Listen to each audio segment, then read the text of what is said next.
আমার নবী করিম সাল্লাল্লাহু আলাইহি সাল্লামের মতন ব্যস্ত মানুষ পৃথিবী থেকে আর একজন এসেছে। আপনার বিবেকের কাছে প্রশ্ন, তার মতন রাষ্ট্রনায়ক, তার মতন স্বামী, তার মতন বাবা, তার মতন বন্ধু, তার মতন বিজি মানুষকে দুনিয়ার বুকে আর একজন এসেছে।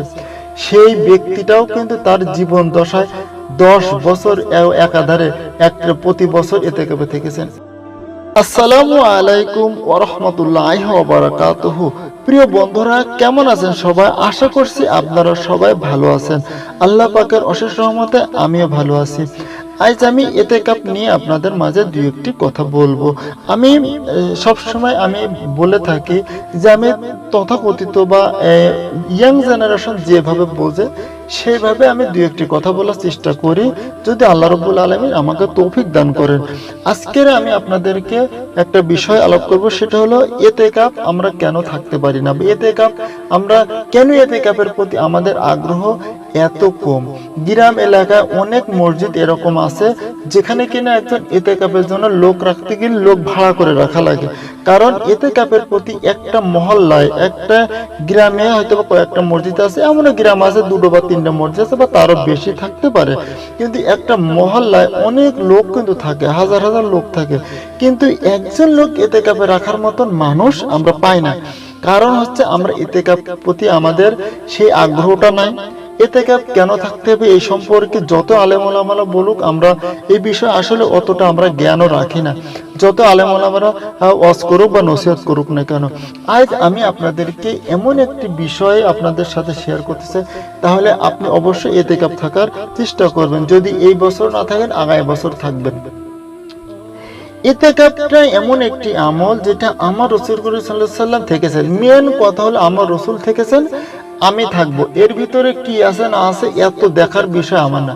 আমি আমার রাসূলকে ভালোবাসি, আমি আমার রাসূলকে মহব্বত করি, অতএব আমার রাসূল ইতিকাফে থেকেছেন, আমিও ইতিকাফে থাকবো। এটা হলো আমার 1 নম্বর কথা।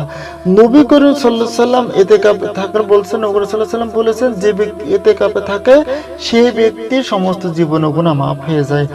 কেন আমরা 10টা দিন দুনিয়া থেকে ফারাক হয়ে ইতিকাফ থাকার চেষ্টা করব না? কেন আপনি থাকতে পারতেছেন না? কারণ হচ্ছে আপনার এই বিষয়ে আপনার আকৃষ্টতা, আপনার রাসূল যে কথাগুলো বলছেন সেই কথাগুলোর উপরে আপনার একনিষ্ঠ বিশ্বাস এবং একনিষ্ঠ ভালোবাসা আপনি এখন তৈরি করতে পারেন না। কারণ গুনাহ মাফ হয়ে যাচ্ছে একটা জিনিস, দ্বিতীয় জিনিস হচ্ছে আমরা বিভিন্ন অজুহাত দেখাই যে আমি এরকম ব্যস্ত, আমার পরিবারে আমি একমাত্র ব্যক্তি, অমুক তমুক।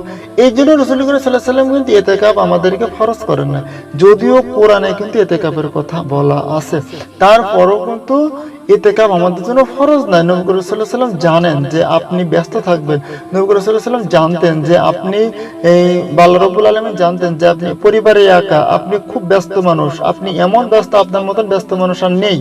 এই জন্য এটা আল্লাহ রাব্বুল আলামিন তার নবী করিম সাল্লাল্লাহু আলাইহি সাল্লামকে দিয়ে আমাদের জন্য সুন্নাহ করে দিয়ে গেছেন। যদি ফরজ হতো তাহলে আমরা সবাই গুনাহগার হয়ে যেতাম। হায় আফসোস, আমার আপনার নবী, আমি আপনাদের যে তথ্যটা দিচ্ছি, আমার নবী করিম সাল্লাল্লাহু আলাইহি সাল্লামের মতন ব্যস্ত মানুষ পৃথিবী থেকে আর একজন এসেছে। আপনার বিবেকের কাছে প্রশ্ন, তার মতন রাষ্ট্রনায়ক, তার মতন স্বামী, তার মতন বাবা, তার মতন বন্ধু, তার মতন বিজি মানুষকে দুনিয়ার বুকে আর একজন এসেছে। সেই ব্যক্তিটাও কিন্তু তার জীবন দশায় 10 বছর একাধারে প্রতি বছর ইতিকাফে থেকেছেন। আমরা কি পারি না এইরকম নিয়ত করতে যে 365 দিনের ভিতরে আমি 355 দিন অন্য কাজে ব্যস্ত রাখবো, একটু সময় স্পেয়ার করে করে আমি 10টা দিন ইতিকাফ থাকবো? এইরকম নিয়ত কি আমরা করতে পারি না? এইভাবে আমরা কি জীবনটাকে পরিচালনা করতে পারি না? আপনারা তো একটা দোয়া সব সময় বলেন, যে আমাদের আলেম ওলামারা বলেন যে নবী সাল্লাল্লাহু আলাইহি ওয়াসাল্লাম একটি দোয়া পড়তেন, যে দোয়ার অর্থটা এরকম যে আল্লাহ আমাকে রজব এবং শাবান মাসকে অতিক্রম করে রমজান পর্যন্ত আমাকে পৌঁছা দেন। আপনি কি জানেন এই দোয়াটার মধ্যে কি থাকতে পারে? কি এমন সারমর্ম দোয়াটার ভিতর লুকায়িত আছে? এমনও কথা হয়তো লুকাই আছে যে বিষয়টা আমরা এখন ব্যাখ্যাই করতে পারি না। ব্যাখ্যাটা হয়তো এমন হতে পারে যে যেহেতু 2 মাস আগের থেকে নবী করিম সাল্লাল্লাহু আলাইহি ওয়াসাল্লাম রমজান মাসকে প্রত্যাশা করতেছেন, তাহলে রমজান মাসে আমি শ্রম দিতে পারবো না, কারণ আমি না থাকবো না খেয়ে, তাহলে আমাকে এই 2 মাস বেশি পরিশ্রম করতে হবে। রমজান মাসে আমি ইতিকাফ থাকতে হবে, অতএব এই 2 মাসে বা আরো বাকি পেছনে যে এই 9টা মাস চলে গেছে সেই মাসগুলো দরকার আমি একটু পরিশ্রম বেশি করব, কাজ বেশি করব, আমি আগামী 10টা দিন আমি নিজেকে স্পেয়ার করব। এই ধরনের ব্যাখ্যা কি এই দোয়া থেকে আপনারা বের করতে পারেন না? আমি আপনাদের কাছে অনুরোধ করছি, মিনতি করছি, জীবনে একবার হলো ইতিকাফ থাকার চেষ্টা করেন। আমি নিয়ত করেছি আমি ইতিকাফে থাকবো, আল্লাহ রাব্বুল আলামিন যদি কবুল করেন তাহলে আমি ইতিকাফে থাকবো। আমি ইয়াং জেনারেশনকে বলবো তোমরা ইতিকাফ থাকার চেষ্টা করো, জীবনে একবার হলো অন্তত একদিনের জন্য হলো নফল ইতিকাফে নিয়ত করতে পারো। কারণ একটি হাদিসের ভিতর পাওয়া যায় যে যদি কোনো মানুষ একটা দিন আল্লাহর সন্তুষ্টির জন্য ইতিকাফ থাকে, তবে আল্লাহ রাব্বুল আলামিন জাহান্নামকে তার থেকে 3 খণ্ডক পরিমাণ দূরে সরিয়ে নেবে। আর 3 খণ্ডক পরিমাণ 1 খণ্ডক সমান সমান ইজিক্যাল টু আসমান এবং জমিন সমান দূরত্ব হবে। এবং আসমান এবং দূরত্ব কত দূর আজ পর্যন্ত কোনো বিজ্ঞানী কিন্তু এটাকে পরিমাপ করতে পারেন নাই। অতএব আপনাদের সকলের কাছে অনুরোধ করছি আপনার ইতিকাফ থাকার চেষ্টা করুন, ইতিকাফ থাকার নিয়ত করুন। এই বছর না পারেন আগামী বছরের জন্য নিয়ত করুন। আল্লাহ রাব্বুল আলামিন আমাদের সবাইকে প্রকৃতভাবে নবী করিম সাল্লাল্লাহু আলাইহি ওয়াসাল্লামের সুন্নাহ মেনে বা তার সুন্নাহ মোতাবেক আমল করার তৌফিক সবাইকে দান করুন। আসসালামু আলাইকুম ওয়া রাহমাতুল্লাহি ওয়া বারাকাতুহু।